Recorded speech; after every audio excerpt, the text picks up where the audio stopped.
What's up, guys? I'm at GuffenHouse.com, and I'm here with Bill Sympson from the MSP Vintage Snowboard Trader Group, an awesome group of dudes that are based out of Minnesota and Wisconsin, and there's a lot of vintage snowboard traders across the world, of course. Bill, how you doing, man? I'm doing good today. Thanks, Matt. All right. So Bill, I asked Bill to bring in some stuff, some cool stuff that he had when he first started riding, and one of the things that he brought in was these boots. These are the original Bill Sympson Pro models. And you said you started riding these in '89 or so? Started riding these in 89 or so. I think I got them for Christmas. And they were like one of the top on my Christmas list. A good pair of Sorels for snowboarding. I didn't really have there weren't much out there for snowboarding boots at the time. Yeah. I think Burton might have had one maybe. I don't know. And so yeah, that's where we went from there. That's right. So you took an original, like kind of like classic Sorel. Yeah, just your basic Sorel, your kind of wool felt lining with the kind of the fur around the top. Yep. That's how they started out like Okay. this. And then what is this? That is a liner out of a ski boot. So an alpine, you put the alpine liner in the ski boot. And Right. I suppose you did that because these things don't really have. They didn't have a lot of. There's no support in the leather really. Yeah. And the felt liner that it came with was soft kind of felt wool and added stuff. Yep. I had a pair of ski boots laying around from when I used to ski. Yep. So make use of them, shove them in the boot. So my first pair of boots, snowboard boots, were straight up moon boots. It was like nylon, like a little bit of rubber on the bottom, like no support at all. It was interesting when we were talking earlier that you said you'd roll up magazines and you kind of like shove them, or you right, exactly. What'd you do again? So before these boots, I would take just like thin magazines, fold them in half, and then wrap them in duct tape.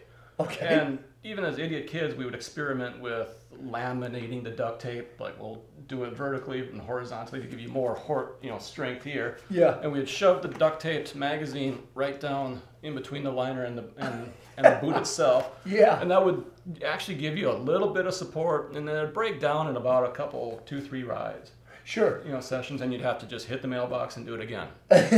No, so you've done that. Like, what are some other things that you did to these boots to kind of make them snowboard specific? All right. Well, one, I used to have shoelaces in the liners, so I punched a bunch of grommets into them, and then that way you can tighten these up good and tight. So you punched that in yourself? Yeah. I punched these grommets in myself, and then boards are a lot narrower then, and this is a pretty big boot, so there was a ton of overhang. So one of the things I did was completely grind as much of the heel away as I could, and gave the toes a lot of angle on the edge, just kind of as much as I could. This boot, I went a little too far, which is why the duct tape's there. Now, was there, at the time, '89, I was like 8 years old. I was skiing, but I wasn't snowboarding yet. Right. Was there a lot of guys doing this, or? Well, yeah, I totally got the idea. Really? I mean, I totally got the idea for the ski boot liners from seeing, pros gears in the magazines.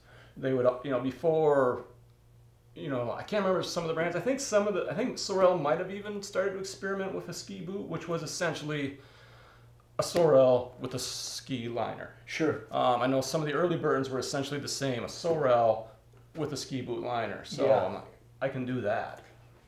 Perfect. Save a little bit of money and do that. So you're saying if anyone wants to feel the sensations of riding '89, get some Sorels, shove a ski boot liner in there. Well, there you go. It's kind of cool because like when we test and ride boots, we look at the shell, we look at the liner, the sole, the cushioning, the lacing system, all that, and this is as primitive as it pretty much can get, but there's still a lot of ingenuity, especially with, I love the liner, of course. You had the lacing, you made your own lacing system in it. Shaved some stuff down. It's like, that's keeping it real. Right. I mean, at the time I was in college, didn't have a lot of money. I couldn't drop another couple hundred or whatever they were charging for, sport specific boots. Yeah.